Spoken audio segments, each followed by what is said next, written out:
ओम नमो भगवते वासुदेवाय नमः।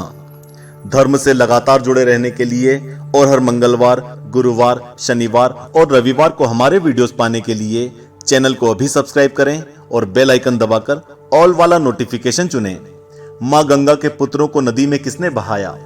गंगा नदी भारत की सबसे बड़ी नदी है और उसे भारत में गंगा मैया के नाम से बुलाया और पूजा जाता है। हिंदू धर्म में साहस, कर्तव्य और बलिदान की कहानियों की कमी नहीं है, लेकिन इन पौराणिक कहानियों के भंडार में कुछ कहानियां ऐसी होती हैं जो न सिर्फ आपको आश्चर्यचकित कर देती हैं, बल्कि आपको अंदर तक झिंझोड़ के रख देती हैं। ऐसी कहानियां जिनके बारे में पढ़ते हुए और पढ़ने के बाद भी कुछ दिनों तक आप उनके बारे में सोचते रहते हैं। ऐसी ही एक कहानी महाभारत में लिखी हुई है, जो कि गंगा मैया से जुड़ी हुई है। असल में गंगा मैया ने स्वयं ही अपने 7 पुत्रों को जन्म होने के अगले दिन ही नदी में बहा दिया था। और उन्होंने ऐसा काम क्यों किया, इसके पीछे एक कहानी जुड़ी है, जो हम आपसे इस वीडियो में शेयर करने जा रहे हैं। यह किस्सा महाभारत के सबसे अनोखे किस्सों में से एक है और बहुत ही कम लोग इसके बारे में जानते हैं। स्वागत है आपका आस्तिक स्पिरिचुअल सीक्रेट्स में। एक बार हस्तिनापुर के राजा शांतनु गंगा नदी के किनारे शिकार करने गए हुए थे। वो विश्राम कर ही रहे थे कि उन्होंने नदी से एक बहुत ही खूबसूरत स्त्री को निकलते देखा।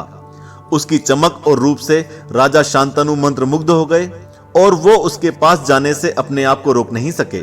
उन्होंने उस स्त्री से विवाह करने का प्रस्ताव रखा।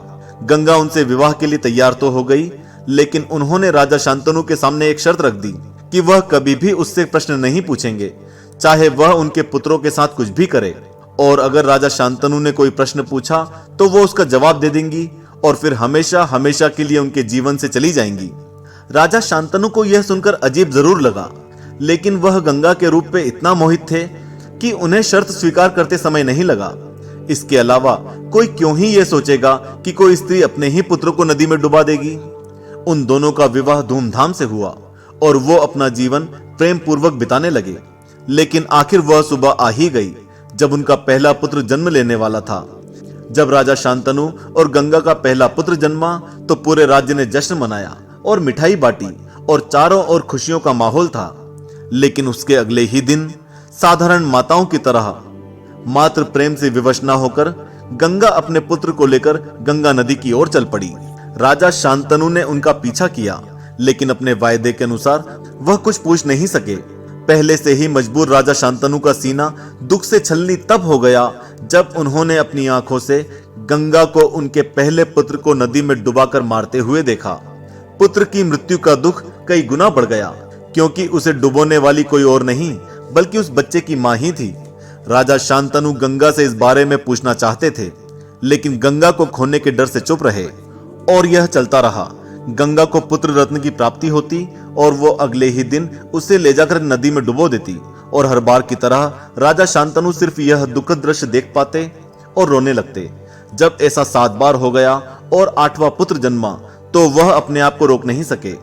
इससे पहले कि गंगा उसे लेकर जाती, उन्होंने गंगा से पूछा कि वह अपने ही पुत्रों के साथ ऐसा क्यों कर रही है। तब गंगा ने राजा शांतनु को इसके पीछे की कहानी सुनाई, जो कि इस प्रकार है। एक बार भगवान इंद्र के रक्षक और प्रकृति के रूप माने जाने वाले 8 भाई, जिन्हें वसु कहा जाता था, अपनी पत्नियों के साथ एक जंगल से गुजर रहे थे। घूमते घूमते वो एक आश्रम पर पहुंचे और उन्होंने देखा कि वहां पर एक बहुत ही खूबसूरत गाय बंधी हुई थी, जिसका नाम नंदिनी था। एक वसु की पत्नी को वह गाय इतनी पसंद आई कि उसने वो गाय पाने की जिद पकड़ ली। एक वसु ने गाय को खोला और अपने साथ ले गए, लेकिन उन्हें नहीं पता था कि वो गाय महान ऋषि वशिष्ठ की थी। जब ऋषि वशिष्ठ को गाय की चोरी का पता चला तो वे क्रोधित हो गए और उन्होंने 8 भाइयों को मानव के रूप में पृथ्वी पर जन्म लेने का श्राप दे दिया। कुछ दूर चलने के बाद 8 भाइयों को ग्लानि महसूस हुई और वो गाय को वापस लौटाने आए और उन्होंने ऋषि वशिष्ठ से क्षमा मांगी।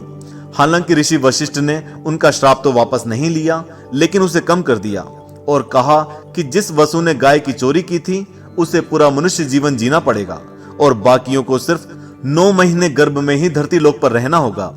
यह सुनने के बाद 8 भाइयों ने गंगा मैया की मदद मांगी और विनती की कि वो धरती लोक में उनकी माता बने और उनके जन्म के अगले दिन ही उन्हें नदी में फेंक दें। गंगा मैया ने उनकी विनती स्वीकार की और पृथ्वी पर राजा शांतनु की पत्नी बन गई। इस तरह जिन 7 पुत्रों को गंगा ने नदी में डुबोया था वे वसु ही थे और डूबने के बाद वे अपने श्राप से मुक्त हो गए थे।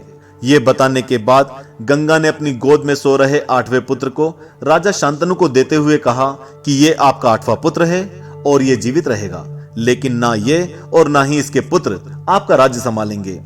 राजा शांतनु और गंगा जी का वो 8वां पुत्र बाद में महाभारत में अपनी वीरता के लिए प्रसिद्ध हुआ और महाभारत में देवव्रत के नाम से जाना गया, जिसे आमतौर पर सब भीष्म पितामह के नाम से जानते हैं। गंगा ने राजा शांतनु को सारी बात बता दी और शर्त के अनुसार वो उनके जीवन से हमेशा हमेशा के लिए चली गई। इस तरह यह विचित्र किस्सा महाभारत के अनगिनत किस्सों में से एक था। महाभारत हिंदू धर्म के सबसे महान ग्रंथों में से एक है और इसे पढ़ने वाले का जीवन परिवर्तित हो जाता है। आप यह जरूर पढ़ें। और श्रीमद् भगवद गीता, जो कि पूरे विश्व में विख्यात है, वो भी महाभारत का ही एक भाग है और इसमें कृष्ण जी और अर्जुन के बीच का संवाद है। अगर आपको यह वीडियो अच्छा लगा हो तो इसको अपने सोशल मीडिया पर शेयर अवश्य करें और हमारे चैनल आस्तिक स्पिरिचुअल सीक्रेट्स को सब्सक्राइब करना ना भूलें। जय गंगा मैया। ओम नमो भगवते वासुदेवाय नमः।